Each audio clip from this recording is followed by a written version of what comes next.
si vous pratiquez tel que je viens de le décrire, des rangs s'impliquant, en intégrant, vous prenez votre bonheur en main. Et ça donne tout un sens à sa vie. Et là, on perd plus de temps. On perd plus de temps avec des pécadilles, on perd plus de temps avec des choses qui n'en valent pas la peine. C'est la construction de votre bonheur qui est le plus important. De soigner vos relations, de mettre de la bienveillance, de mettre de l'amour, de la compassion dans ce que vous faites. La méditation, je me rends compte à quel point les gens prennent ça très à la légère, prennent pas le temps d'approfondir, de creuser la question. Et malheureusement, ça n'apporte pas de vrais changements dans leur existence. C'est en consacrant du temps à ça, à la pratique, en approfondissant, qu'on arrive vraiment à transformer son existence et avoir quelque chose de solide, quelque chose de stable qui tient la route. On sort dimanche dernier, nous étions encore en retraite méditative avec tout un groupe. Nous sommes rentrés mercredi, donc c'est encore tout frais, on baigne encore dans cette atmosphère de tranquillité, de bienveillance.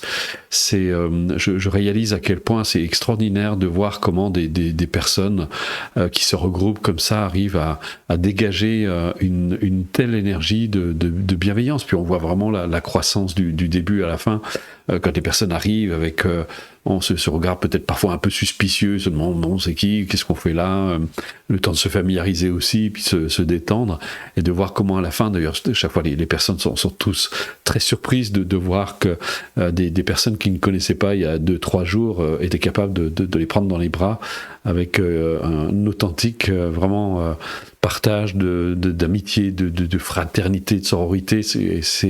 C'est quelque chose de vraiment extraordinaire de voir ce que l'être humain peut vraiment créer de positif. Et évidemment, quand on voit l'autre face, hein, où on voit cette destruction, cette autodestruction quasi permanente, présente, on la voit, elle est omniprésente dans les journaux, partout, il y a des choses absolument affreuse qui donne même pratiquement envie de vomir.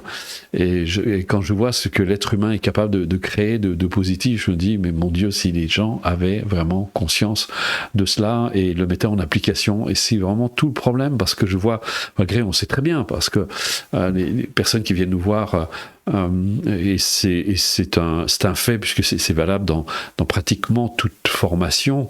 On sait très bien qu'il y a à peine 3% des personnes qui viennent, qui vont vraiment mettre en application et qui vont connaître de vrais changements dans leur existence. Les autres se laissent porter par leurs habitudes, par leur peur aussi, et puis la paresse aussi, parce que c'est un peu ça, comme disaient les bouddhistes, il y a 2 grands obstacles à l'accomplissement, c'est la peur et la paresse. Et c'est vrai que, comme disait un auteur, la peur a fait bien plus de dégâts que le plus grand des fléaux sur Terre. D'ailleurs, c'est même ce qui... cette survie, parce qu'elle est sous-tendue par la survie, par le besoin de survivre, on se fiche des conséquences de nos actes et de ce que ça peut entraîner. Et quand je vois aujourd'hui, on est en train de... C'est pas du tout du catastrophisme, hein, c'est juste un état de fait, parce que tout le monde peut le vérifier, tout le monde peut le voir par lui-même. Il y a des zones qui sont devenues quasiment inhabitables parce que il fait trop chaud, des zones qui sont complètement inondées partout dans le monde. On voit partout, c'est en train de...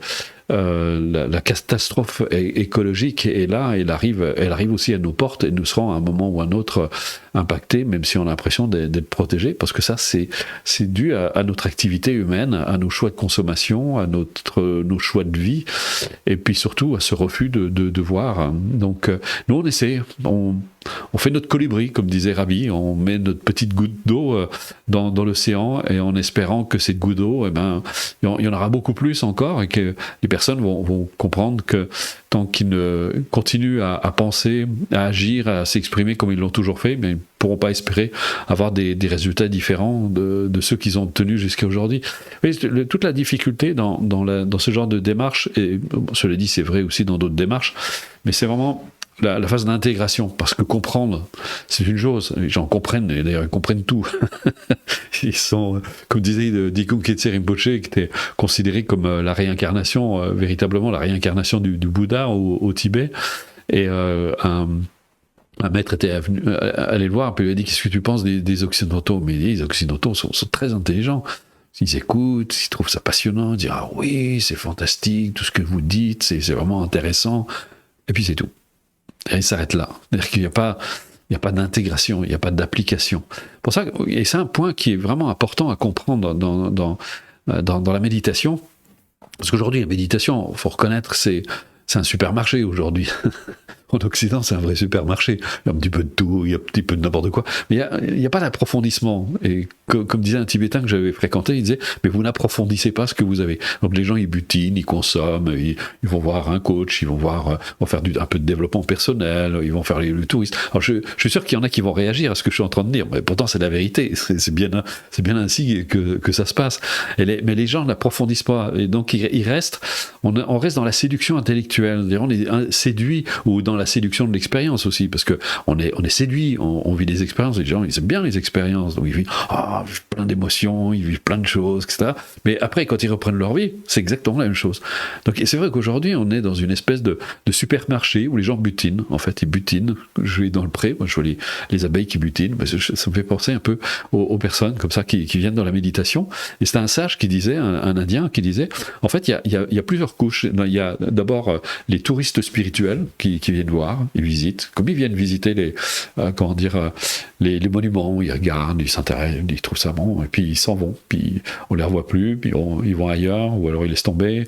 Et puis il y a des personnes un peu plus intéressées, mais ça reste au niveau du mental, c'est-à-dire qu'ils s'intéressent, ils trouvent ça intéressant, etc., mais ils ne mettent pas en application. Et puis vous avez l'autre couche, on va dire, les personnes qui sont beaucoup plus près et qui vraiment pratiquent et intègrent et voient leur vie se transformer. Ceux-là voient vraiment leur vie se transformer. Parce qu'il n'y a pas d'autre manière. C'est comme si vous voulez apprendre à faire du vélo, c'est pas en le regardant que vous allez apprendre à faire du vélo et vous n'intégrez pas les réflexes comme ça. Et ça ne vient pas. Et l'autre obstacle, je pense, et ça c'est propre à l'Occident, je crois que c'était un journaliste qui avait dit en Occident, avec l'ordinateur, la patience, ça dure 1 minute. Donc les gens, ils veulent que ça marche comme un ordinateur, que ça aille aussi vite. Donc je vois même des absurdités où des auteurs qui disent maintenant on a besoin de passer autant de temps en méditation pour se réaliser. C'est fantastique, c'est comme si on disait la plante n'a plus du tout besoin de passer par tous ces processus avant de grandir, de former des racines, de développer des graines, de grandir, de déployer ses feuilles, de produire des fruits, etc. Maintenant ça va très vite. Et c'est vrai que ça va très vite, puisque maintenant on met des OGM, on met des tas de trucs, on bricole les plantes pour qu'elles poussent plus vite. Ça c'est vrai, mais c'est pas des vraies plantes. C'est pas, il y a plus de vitamines, il y a plus rien dedans. Donc, alors je me demande comment est-ce qu'on peut accélérer le processus de la méditation. Les choses doivent s'intégrer en leur temps, comme disait un sage. Est-ce que la nature se hâte à faire pousser un arbre? Non, mais elle est sûre de son affaire. Mais tout ça, je crois que c'est beaucoup d'orgueil spirituel, parce que les gens se croient avancés, ils se croient réalisés, et puis vous les chatouillez un petit peu, ils réagissent. Vous dites, ah bon, ça marche pas bien finalement la méditation. Donc les gens n'apprécient pas qu'on remette en question leur position, même dans le domaine de la méditation. Oui, moi je vois régulièrement des gens qui disent, moi ça fait des années, je pratique la méditation, je suis un expert de la méditation, etc. Puis bon, vous commencez à les charrier, ils réagissent, vous dites, ah, il y a une zone obscure là, qui mérite peut-être d'être vue. Donc voilà, tout ça c'est un petit peu amusant, mais ce que j'essaie de vous dire, je pense que c'est, Edigo Getze Rinpoche le disait aussi, en Occident on prend très à la légère notre bonheur, et ça ne se fait pas comme ça, tant qu'on ne prend pas la peine de prendre vraiment sa vie en main, et de s'impliquer dans ces démarches, et de pratiquer, d'intégrer. Et j'expliquais d'ailleurs dans le stage toutes ces phases. Il y a d'abord l'écoute qui doit être active, pas discursive, parce que nous on a une écoute discursive. On écoute, on dit oui, c'est intéressant ce qu'il dit, etc. En fait ça bavarde à l'intérieur de notre tête, donc on n'écoute pas. Et puis on hache, puis on interprète, on dit ah oui, là, ce qu'il a dit, ça me rappelle des trucs, etc. Puis ça y est, on est parti ailleurs. Donc, en fait, il n'y a pas une vraie écoute. L'écoute, ça demande vraiment une grande attention. Donc on écoute, mais on sait très bien qu'il faut réécouter plusieurs fois. La répétition est indispensable, parce que petit à petit, on bouche les trous, en fait. Il y a des manques. On a entendu un truc, mais on n'a pas l'ensemble des données. Il faut savoir que quand on écoute, selon la disposition dans laquelle on est, selon si on est fatigué, si on n'est pas fatigué, si on est disponible, si on n'est pas disponible, Donc on va entendre des choses, mais sur l'ensemble du message, on va capter 10% de ce qui est donné. Donc quand je vois des personnes qui se contentent, même dans mes cours, qui disent bah voilà, j'ai écouté une fois la leçon, et vous la connaissez par cœur. On fait à l'économie, c'est-à-dire oui, j'ai compris tout ce que vous avez dit, c'est ça. Donc c'est quand même fantastique. Donc c'est en répétant, et parfois on va écouter au bout de la énième fois le tout petit détail qui va faire la différence. Se dire ah mais ça y est, je comprends. Donc là on arrive ensuite à la compréhension juste. C'est-à-dire, on a une compréhension juste, on a bien intégré les différents paramètres, encore qu'on peut toujours approfondir, même 10 ans après. Dalai Lama, je me rappelle dans une conférence, à l'époque, il avait à peu près 60 ans, et il disait qu'il étudiait tout le temps, il continuait à étudier. Il étudiait les textes, etc., pour bien intégrer, pour avoir toutes ces connaissances. Donc vous avez cette phase, et là vous avez les compréhensions justes. Mais vous êtes comme quelqu'un qui a appris à nager dans les livres, mais qui n'a jamais descendu dans l'eau. Donc vous savez plein de choses, vous savez tout sur tout, vous connaissez la méditation, vous avez tout compris, vous avez compris l'impermanence, l'interdépendance, la vacuité, donc tout ça, la compassion, l'amour, etc. Mais vous continuez à réagir comme vous avez toujours réagi, il n'y a rien il n'y a pas, en tout cas pas grand-chose qui a changé dans votre existence, toujours pas de stabilité, toujours pas, vous êtes facilement charrié par les aléas, par les conditions adverses, parce que vous n'avez pas la perception de ce que vous savez. Et ça c'est la phase d'intégration, tant que la conscience n'a pas conscience de ces faits que vous avez étudiés, eh bien, le changement ne peut pas se produire. Et c'est évident. Mais ça ne peut se faire que par la pratique. Donc, en écoutant, réécoutant, en prenant le temps de réfléchir aussi, pour bien intégrer, faire des liens, et ensuite d'intégrer. Tant qu'on n'est pas arrivé à cette phase d'intégration, il n'y a pas de changement. Donc vous voyez, ça ne peut pas se prendre à la légère. C'est pas du gadget. Aujourd'hui, la méditation, c'est du loisir.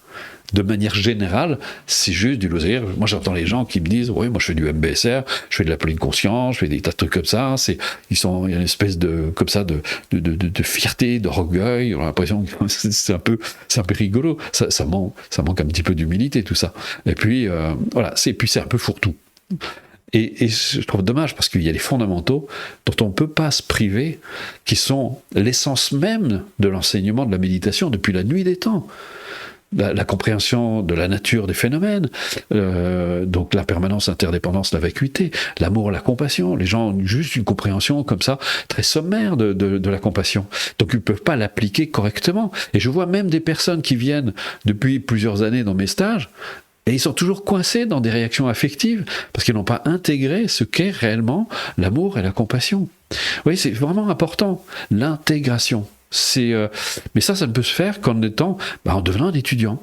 Un étudiant, j'ai presque envie de dire à temps plein, c'est-à-dire tous les jours, c'est autant de chances, autant d'occasions d'apprendre et d'approfondir la méditation. Que vous travaillez ou que vous ne travaillez pas, ça change strictement rien. Mais d'intégrer. Et quand j'entends, alors ça c'est le truc que je me dis, mais certains de mes étudiants qui disent « Ah oui, je vous écoute en voiture !» Je dis « Mais qu'est-ce que vous voulez retenir quand vous êtes en voiture ? C'est comme un bruit de fond.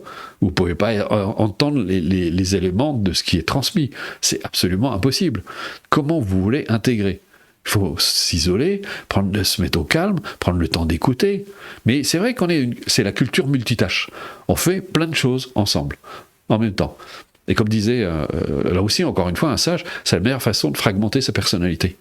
On n'arrive plus à s'unifier. Les gens sont dispersés. Ils sont dispersés dans tous les sens. Et je vois, ça c'est un peu l'avantage des stages, c'est qu'au bout d'un moment, comme j'invite les gens à rester silencieux, et Dieu sait s'il y en a qui ont vraiment du mal de rester, de s'autodiscipliner, mais parce qu'ils sont tellement dispersés et que ça leur fait peur.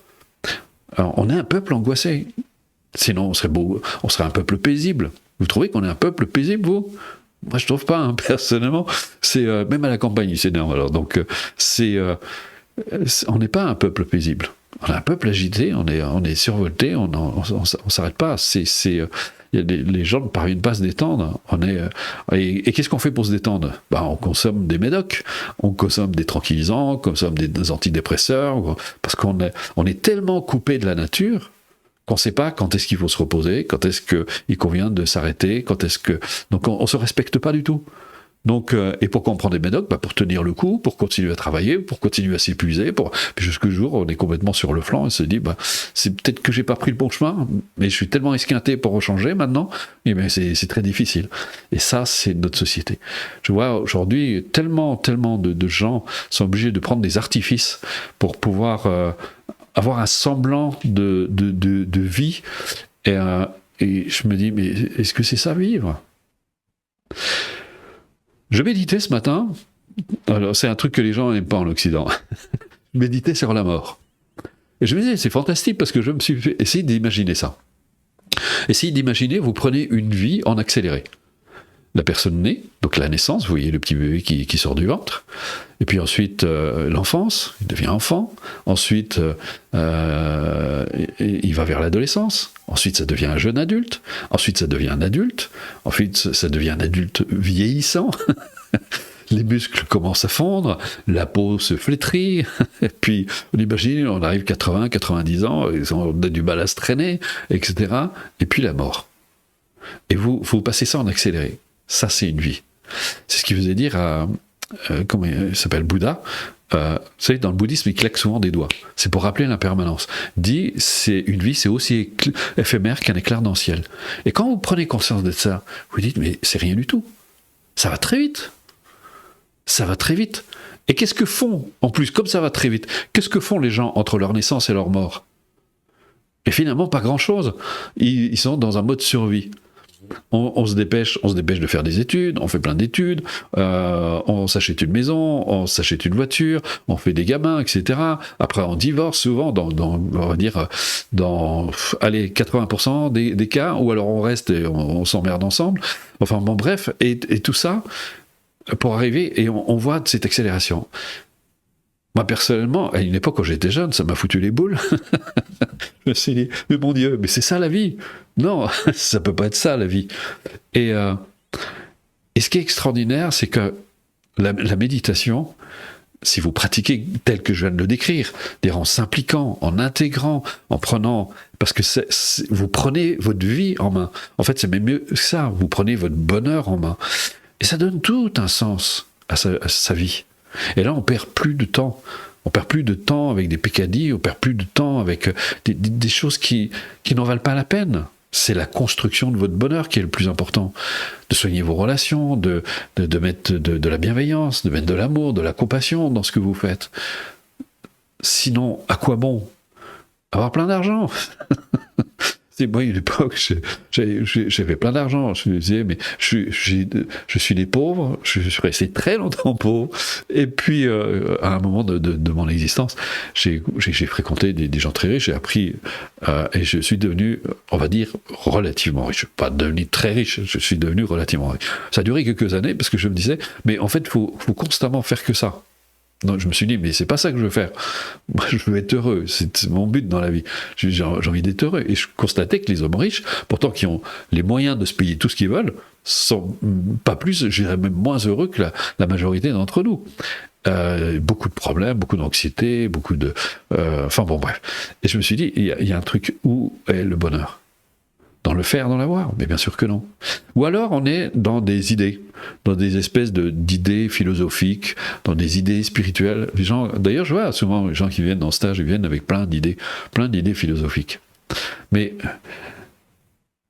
il s'agit de réaliser, oui, quand on prend conscience de cette accélération, phénomène d'accélération, de prendre conscience qu'un jour on va mourir. Il y a un sage qui commençait toujours, d'ailleurs, ces enseignements comme ça. Nous sommes tous en train de mourir. Puis il bougeait les mains comme ça. Nous sommes tous en train de bouger. Puis il éclatait de rire. Il y a la tête des gens qui faisaient, quand ils disaient, mais oui, mais bon, on ne veut pas en entendre parler. Et souvent les gens me disent ça, mais moi je veux vivre, ça ne m'intéresse pas la mort. Mais je dis, mais vous allez mourir. C'est un fait, vous y échappez pas. Et ce qui est extraordinaire, c'est que plus vous méditez, il y a deux grandes méditations dans le bouddhisme. C'est la méditation sur la certitude qu'un jour on va mourir, et l'autre c'est la certitude, en fait on ne sait pas à quel moment on va mourir. On n'en a aucune idée. Bon, il y a des théories, mais ça reste que de la théorie, on n'en sait rien en réalité. Et donc ça c'est les deux certitudes qu'on a. C'est qu'on va mourir, mais on ne sait pas à quel moment. Et je trouve ça extraordinaire parce que quand on approfondit, moi quand j'étais jeune, au début ça m'avait fait flipper. Je me suis dit, mais bon sang, mais c'est vrai, je vais mourir un jour. Il y a votre ego qui vient, non, je ne vais pas mourir. Et puis, ça peut arriver à n'importe quel moment. Moi, j'ai failli mourir plusieurs fois au cours de ma vie. Et j'en ai réchappé une extremis. La dernière, c'était en 2015. Il me restait 2 jours à vivre. Vous voyez, je suis toujours là. Mais c'est fantastique parce que, j'ai envie de dire, ça vous réveille. Vous dites, mais un jour, je vais partir. J'ai pas de temps à perdre. Vous avez du temps à perdre, vous ? Moi, j'ai pas de temps à perdre. Et quand je vois des personnes, parfois même dans les stages, ils viennent avec des trucs, des pécadilles. C'est un Tibétain qui dit, vous faites des ni-ni-ni-nia. C'est extraordinaire. Les gens, ils aiment bien créer des histoires. Alors, on a même parfois des commentaires sous les vidéos. Les gens, ils doivent s'ennuyer dans la vie. Ils ont que ça à faire. Il faut qu'ils mettent des posts, ils envoient des pics, etc. Bon, on s'en fout. Ça n'a aucun intérêt. Si vous croyez que je m'intéresse à ce que les gens pensent de moi, c'est pas très important. Ce qui est important, c'est ce que vous faites. C'est ce que vous cultivez aussi. Donc c'est ça, oui.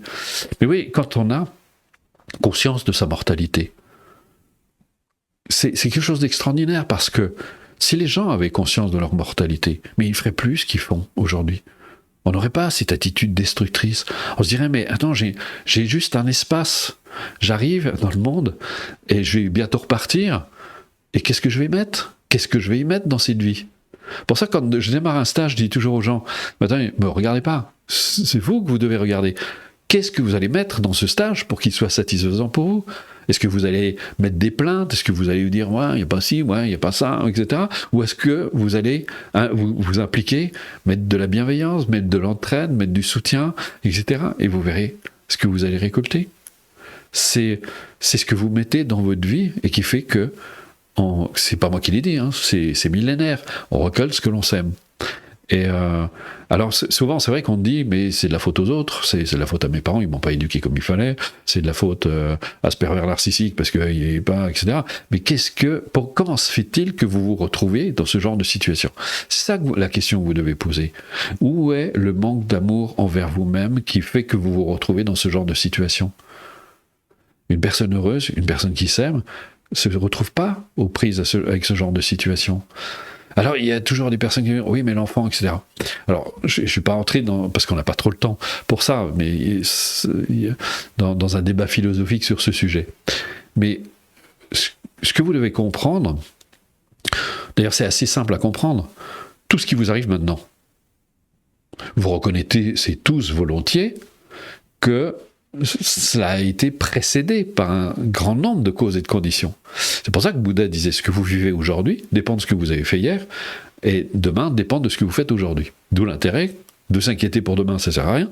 Il faut plutôt s'inquiéter de ce qu'on sème aujourd'hui. Donc ça veut dire que notre vie, c'est la juste continuité de ce qui l'a précédé. C'est simple. Donc vous comprenez ça.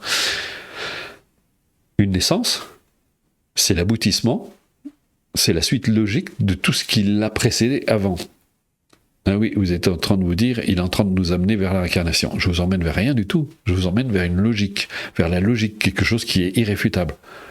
La naissance a été forcément précédée par quelque chose. Et nous, on en est encore avec des idées de graines, etc. Bon, bref. Si on comprend la loi de cause et d'effet, si on comprend que tout résulte d'un ensemble de causes et de conditions, c'est-à-dire que c'est un résultat, résulte de, tout ce que nous vivons est un résultat, et une fois qu'on a intégré ça, qu'on a compris ça, on se dit, si je veux des résultats différents pour demain, eh bien je vais m'occuper de ce que je fais maintenant, de ce que je cultive maintenant, et de voir comment je peux me débarrasser, me défaire des causes de la souffrance, parce que notre objectif dans la vie, à chacun de nous, pour nous tous, j'imagine que c'est votre cas. Vous souhaitez ne pas souffrir ou ne plus souffrir. C'est le cas de tous les êtres humains sur cette planète. Peu importe les chemins qu'ils empruntent pour essayer d'échapper à la souffrance. Et c'est vrai que souvent, c'est plutôt une sorte de fuite. La fuite dans le travail, la fuite dans les activités, la fuite dans le pouvoir, la fuite dans... Enfin, il y a plein de choses, plein de façons d'éviter d'être confronté à la souffrance, parce qu'on a l'illusion de la contrôler. Les hommes riches vivent avec l'illusion qu'ils peuvent tout contrôler avec l'argent, sauf que ça marche pas.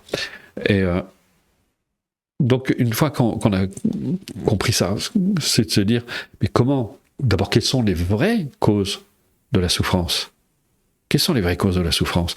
De les examiner de près, de voir comment se crée la souffrance. Et je vois bien que la souffrance, c'est pas parce que la personne m'agresse que je souffre. je souffre parce que ça me réveille de la peur, ça me réveille une réaction de colère, ça me réveille de l'agressivité, et c'est moi qui me retrouve dans cet état. C'est donc finalement mon esprit qui crée la souffrance, puisque 10 personnes dans les mêmes conditions n'auraient même pas la même réaction. Donc la réaction m'appartient. Donc comment je fais pour me libérer ? Et ça, c'est depuis la nuit des temps, de la peur, de la jalousie qui crée la souffrance, de la colère qui crée la souffrance, de la peur qui crée la souffrance, etc. De tous ces facteurs mentaux perturbateurs qui créent la souffrance. Comment je fais pour m'en libérer ? Et c'est là où on va s'impliquer dans la méditation, d'examiner la vraie nature des phénomènes, la nature de nos pensées, de nos obscurcissements mentaux. Et comment ? Et qu'est-ce qui crée le bonheur ? Cultiver la bienveillance, l'amour, la compassion, lorsque je suis en état de compassion. Je ne parle pas d'une émotion, de l'état de compassion. D'ailleurs, je suis capable de souhaiter aux autres de se libérer de la souffrance. Eh bien, je suis dans un état de compassion. Lorsque je leur souhaite de trouver les causes du bonheur, je suis dans un état d'amour, pas une émotion, dans un état d'amour. Et là, je peux souhaiter à tout le monde. Même à mon pire ennemi, même la personne que je considère la plus odieuse au monde. Parce que si elle est libre des causes de la souffrance, une personne heureuse ne peut pas faire de tort à qui que ce soit. Donc on peut souhaiter à ce que tout le monde réalise ça. Pour ça que parfois les gens me disent « mais j'arrive pas à avoir de compassion pour certaines personnes ». Mais j'entends bien, mais c'est parce que ce n'est pas de la compassion. Vous essayez d'avoir de l'amour, mais c'est de l'amour qui appartient au mental. On voudrait... C'est-à-dire que cette personne, en fait, on associe le fait qu'il faut être gentil, aimable, pour pouvoir connaître le bonheur. C'est vrai que si vous manifestez ce genre de choses, vous serez certainement mieux que si vous êtes plein de colère ou vous détruisez les gens. C'est pas la question. Mais en fait, on associe la personne à ses comportements. Et plus vous avez conscience de ça pour vous-même, parce que ce que vous appliquez aux autres, quand vous souhaitez du bonheur aux autres, en fait, les gens ne comprennent pas ça. C'est que vous légitimez le bonheur. Si les autres y ont droit, forcément, pourquoi pas moi ?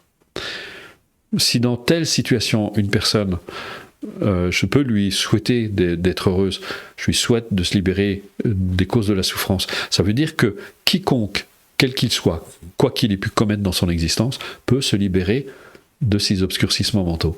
Et si quiconque peut se libérer des causes de la souffrance, eh bien moi aussi, donc je peux connaître le bonheur. Donc refuser le bonheur aux autres, c'est se l'interdire à soi. Parce que ça veut dire que dans certaines conditions, je ne peux pas être heureux. Alors que le bonheur est inconditionnel. Je ne sais pas si vous comprenez la subtilité. Donc tout cela mérite quand même d'être médité en profondeur. Et c'est ce qui va nous amener, on va pouvoir comme ça faire la pratique de l'équanimité des sentiments tout de suite après. Mais j'insiste sur ce fait parce que ça fait 36 ans que j'enseigne la méditation. Je me rends compte à quel point les gens prennent ça très à la légère. Et ils bricolent, ils tâtonnent, comme je disais tout à l'heure, ils butinent, ils prennent pas le temps d'approfondir, de creuser la question. Et malheureusement, ça n'apporte pas de vrais changements dans leur existence.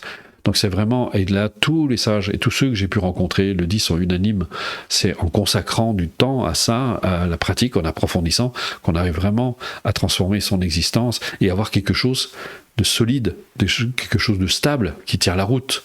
C'est pas en bricolant, il y a un moment ça va bien, c'est comme si vous bricolez à la maison, vous dites mais bon ça tient pas bien, vous avez mis vos étagères, ça va, elles tiennent, mais il faudrait pas trop toucher après les étagères, on touche plus à rien. Et malheureusement dans la méditation c'est un petit peu ça, c'est-à-dire que les gens ils bricolent un petit peu, et puis bon ça va, je me sens bien, j'aime bien, puis il suffit que les vents contraires viennent souffler sur leur fragile demeure pour se rendre compte que tout ça n'est pas très solide. Donc à un moment il faut savoir si on a envie de construire sur du solide, avoir une vie où ça tient la route, ce que vous construisez. Bien là il n'y a pas d'autre secret que de s'impliquer pour de bon dedans. Mais ça, c'est la liberté de chacun. Donc voilà, donc, ou vous bricolez, ou vous construisez sur du solide. C'est vous qui choisissez. Voilà, alors je vous propose de faire la pratique de l'équanimité, que vous connaissez sans doute tous. Alors s'il y a des nouveaux, vous vous laissez guider. En fait, le principe est assez simple. Ça rejoint ce que je disais tout à l'heure. Ça va vous permettre de légitimer votre bonheur. On va penser d'abord à quelqu'un qu'on aime bien, parce que l'objectif, c'est d'éveiller justement cet état de compassion, cet état de bienveillance. Donc on va penser plutôt à quelqu'un pour qui nos sentiments sont positifs, et là normalement ça devrait être relativement facile de souhaiter à cette personne, puisqu'on l'aime bien, de se libérer des causes de la souffrance, de se stabiliser dans les véritables causes du bonheur. Ça peut être vos enfants, ça peut être vraiment quelqu'un que vous aimez particulièrement. Et puis une fois que vous avez ce sentiment de bienveillance qui émane de vous, vous ressentez, parce que vous êtes à nouveau en contact avec ce sentiment de bienveillance, eh bien vous allez l'élargir. C'est-à-dire que vous allez souhaiter à des personnes pour qui, par exemple, votre sentiment est plutôt neutre. Peut-être les gens que vous croisez dans votre immeuble, vous n'avez pas de relation particulière, des personnes que vous croisez dans la rue, ça peut être les commerçants du quartier, ça peut être des collaborateurs, vous voyez un peu comme ça de loin, avec qui vous n'avez pas forcément. Et puis vous allez faire la même chose, c'est-à-dire que vous allez vraiment leur souhaiter, puissent toutes ces personnes se libérer des causes de la souffrance et trouver la stabilité dans les causes du bonheur, d'émaner justement cette bienveillance, cet amour. Puis une fois que vous avez fait ça, mais vous allez essayer d'aller un petit peu plus loin, ben vous allez penser à vos ennemis, d'ailleurs ce qu'on appelle les ennemis, alors, parce qu'il y a toujours une personne qui vient me dire « moi j'ai pas d'ennemis ». Et c'est jamais fait charrier par quelqu'un. Donc je parle de ces ennemis, c'est les personnes justement qui réveillent en nous des sentiments négatifs. Mais comme il y a c'était Jung, il les appelait les virtuoses du refoulement. Et les personnes, non, mais moi je vais bien avec tout le monde, je m'entends avec tout le monde. On a déjà vu ça en stage, les personnes, on les confrontait, ils disaient, ah non, mais moi je peux pas. Puis c'est rigolo, parce que sur leur visage, on voyait bien que c'était des gens qui portaient de la colère en eux.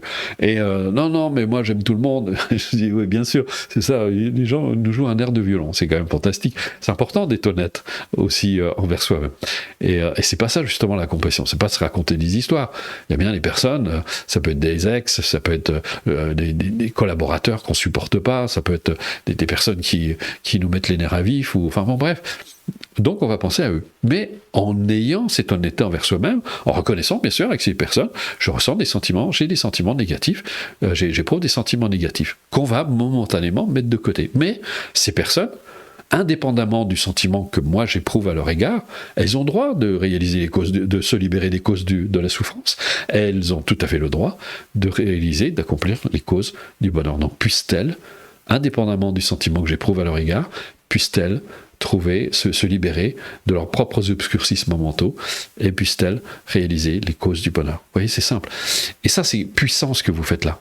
C'est très très puissant parce que vous légitimez votre propre bonheur. Toutes ces personnes y ont droit. Ça veut dire que tout le monde a droit de se libérer des causes de la souffrance. Tout le monde a le droit de trouver, de réaliser les causes du bonheur. Et donc, ça veut dire que vous rendez tout cela légitime, et donc c'est forcément légitime pour vous-même aussi. Et à la fin, on fait la même chose pour vous-même, justement. Ça vous va ? Eh bien, on y va. On s'installe. On commence par la petite introduction, la petite prière de motivation que la plupart d'entre vous connaissez. Par le pouvoir. Alors, je vais peut-être vous laisser vous installer d'abord. Prenez le temps de bien vous installer, d'être confortablement installé. Et si vous êtes prêts, on y va. Par le pouvoir et la vérité de mes pratiques, puissent tous les êtres jouir du bonheur. Puisse chacun de mes actes, de mes gestes, chacune de mes paroles contribuer à l'éveil de tous. Puisse ma vie tout entière devenir un phare pour celles et ceux qui errent dans la souffrance. Puissé-je, par ma propre motivation, mes efforts personnels et mes réalisations, susciter ce même désir d'accomplissement chez les autres. Que toute ma vie, et quoi que je fasse, soit une œuvre, une lumière de liberté et de joie pour autrui. Et là, je vous propose, on va la refaire. J'aimerais que vous compreniez, je parlais de l'intégration tout à l'heure. Et ce genre de prière, vous pouvez le répéter, et il y a un moment, vous allez sentir ce que vous dites. Alors, on va pas le faire 10 fois, alors on va faire 2 fois, on va le refaire encore une fois, mais c'est pour que vous arriviez à sentir les mots que vous utilisez. On y va. Par le pouvoir et la vérité de mes pratiques, puissent tous les êtres jouir du bonheur. Puisse chacun de mes actes, de mes gestes, chacune de mes paroles contribuer à l'éveil de tous. Puisse ma vie tout entière devenir un phare pour celles et ceux qui errent dans la souffrance. Puissé-je, par ma propre motivation, mes efforts personnels et mes réalisations susciter ce même désir d'accomplissement chez les autres. Que toute ma vie, et quoi que je fasse, soit une œuvre, une lumière de liberté et de joie pour autrui. Merci à vous. Préparez-vous à la pratique. Voilà, vérifiez encore que votre position est confortable.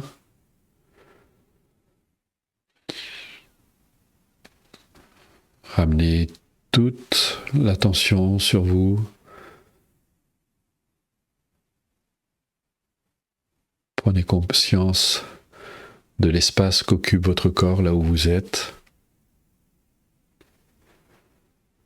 Prenez conscience des sensations qui se manifestent au niveau de votre corps. Vous pouvez peut-être sentir les sensations de contact de votre corps avec le support sur lequel vous êtes assis.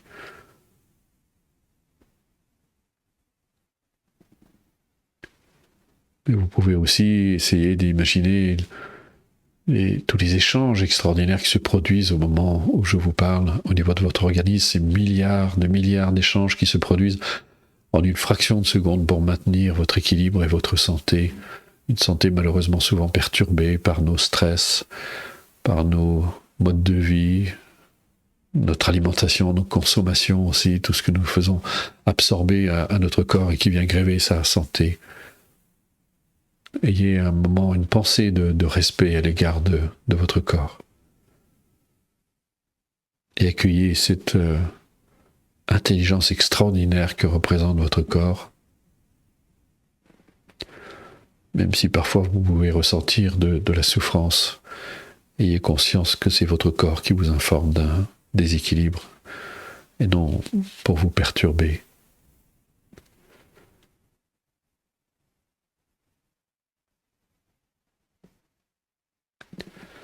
Et en ayant conscience de votre corps, vous pouvez aussi avoir conscience du flux respiratoire, la respiration qui se fait toute seule, librement, sans que vous ayez besoin d'intervenir. Ça respire en vous.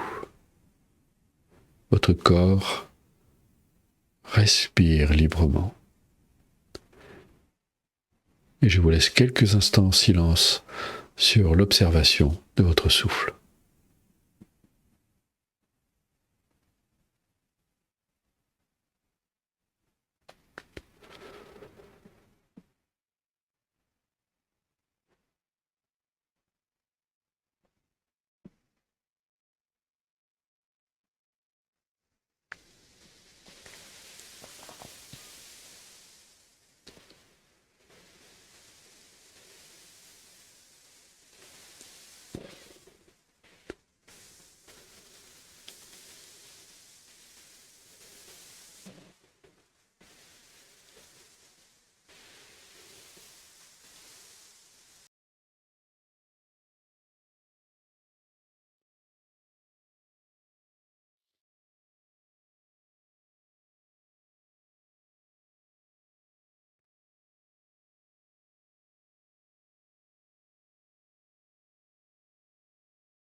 Observez votre souffle. Pendant que vous observez votre souffle, vous pouvez percevoir votre mental qui s'apaise, se tranquillise. Ces pensées sont censées s'agiter par les circonstances, les tourments, les stress.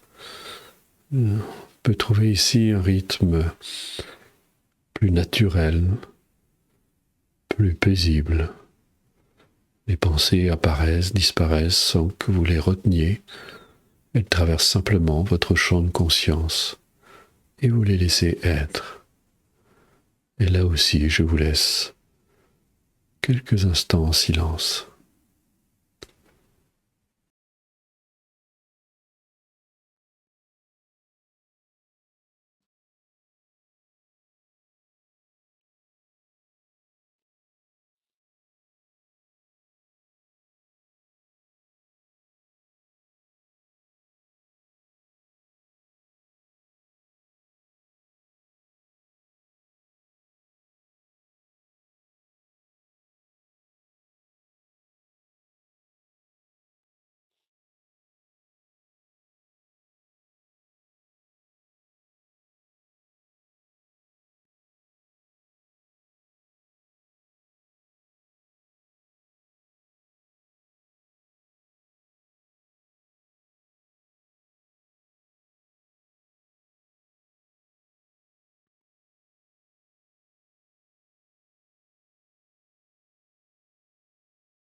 Nous allons pouvoir poursuivre maintenant dans cet état de plus grande disponibilité mentale.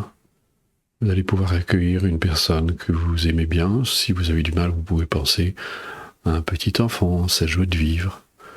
Voyez-le par exemple en train de jouer. Vous allez maintenant laisser émaner pour cette personne un sentiment de douce compassion qui consiste à simplement lui souhaiter de se libérer des causes de la souffrance, puisse cette personne, que j'apprécie particulièrement, être libre de ses propres obscurcissements mentaux, de ses propres toxines mentales, et puisse-t-elle aussi s'établir dans la paix de l'esprit et éveiller en elle-même des qualités qui participent à son bonheur, que sont la bienveillance, l'amour, la compassion, la sagesse aussi.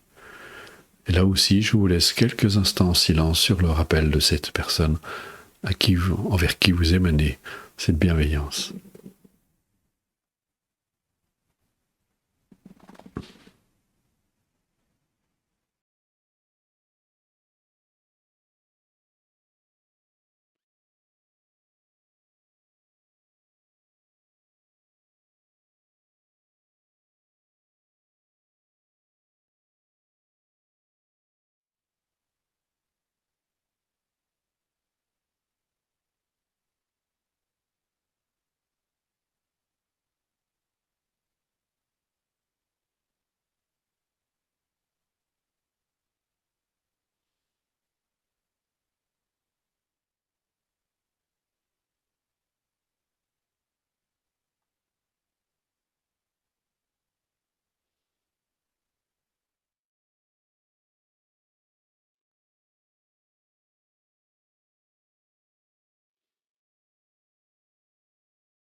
Maintenant que vous êtes dans cette disposition d'esprit,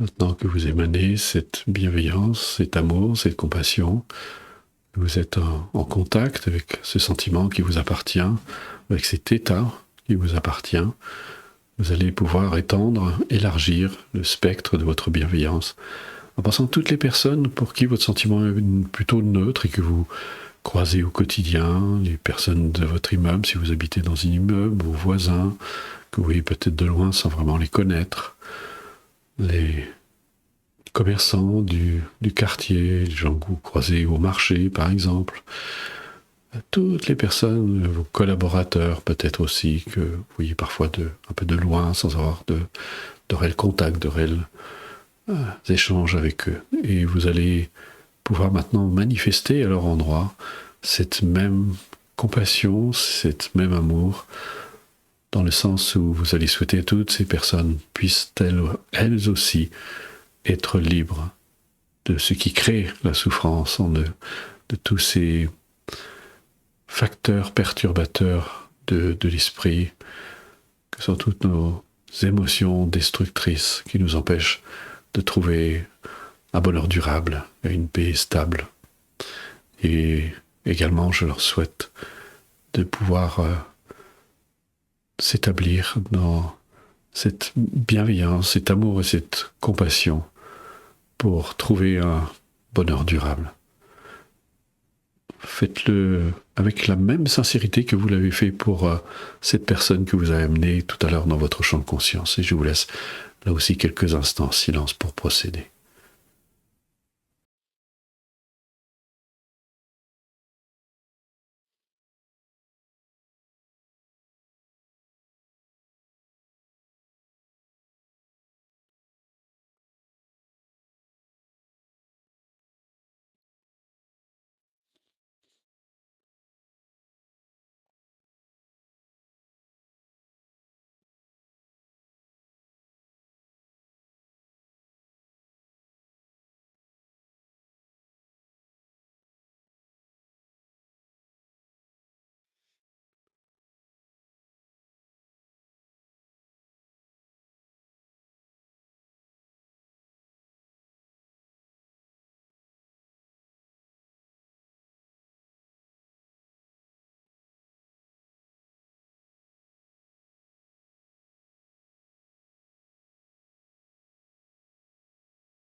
Maintenant, vous allez faire les mêmes choses à l'égard de personnes pour qui votre sentiment est d'ordinaire plutôt négatif. Alors ne prenez peut-être pas tout de suite des personnes avec qui vous avez un passé lourd, où il y a eu de la maltraitance, ce genre de choses, sauf si vous avez suffisamment de détachement aujourd'hui.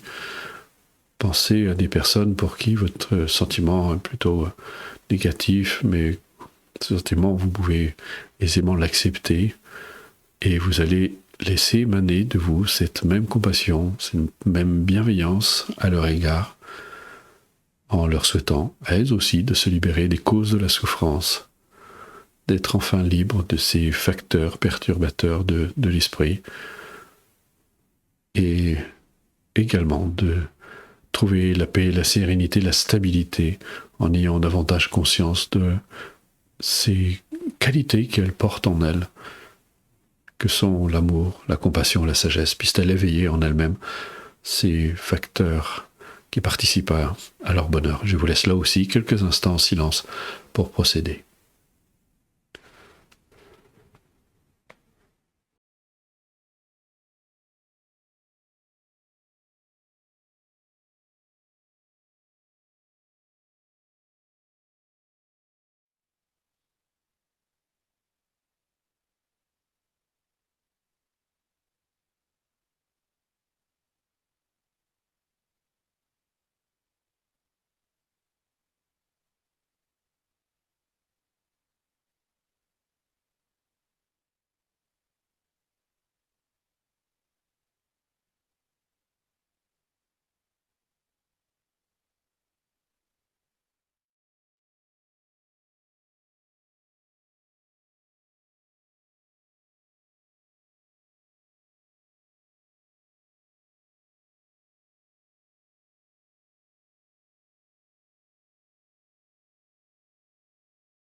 Maintenant, vous allez faire la même chose, mais cette fois pour vous-même. Vous allez penser à vous et vous souhaiter du plus profond de votre être. Puissé-je, moi aussi, être libre des causes de la souffrance. Puissé-je être libre de tous ces facteurs perturbateurs de l'esprit, toutes ces émotions destructrices et qui m'éloignent de ma véritable sérénité, de ma paix et de ma sagesse innée. Puissé-je également m'établir dans les véritables causes du bonheur que sont la bienveillance. Puissé-je ainsi stabiliser ma conscience dans cette bienveillance, cette compassion naturelle qui est inhérente à ma nature, cet amour aussi et cette sagesse. Puissé-je éveiller toutes ces qualités qui sont inhérentes à ma vraie nature. Et je vous laisse là aussi quelques instants en silence pour procéder.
Vous pouvez tranquillement interrompre votre pratique tout en gardant le fil de cet état, de cette disposition d'esprit dans laquelle vous vous trouvez en pratiquant ainsi.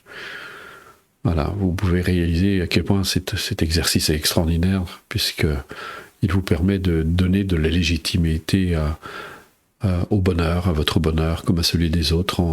Vous réalisez ainsi que vous pouvez, en souhaitant du bonheur aux autres, en réalité, directement ou indirectement, c'est à vous que vous souhaitez du bonheur, et en vous souhaitant du bonheur aussi à vous-même, c'est une façon aussi de souhaiter du bonheur aux autres.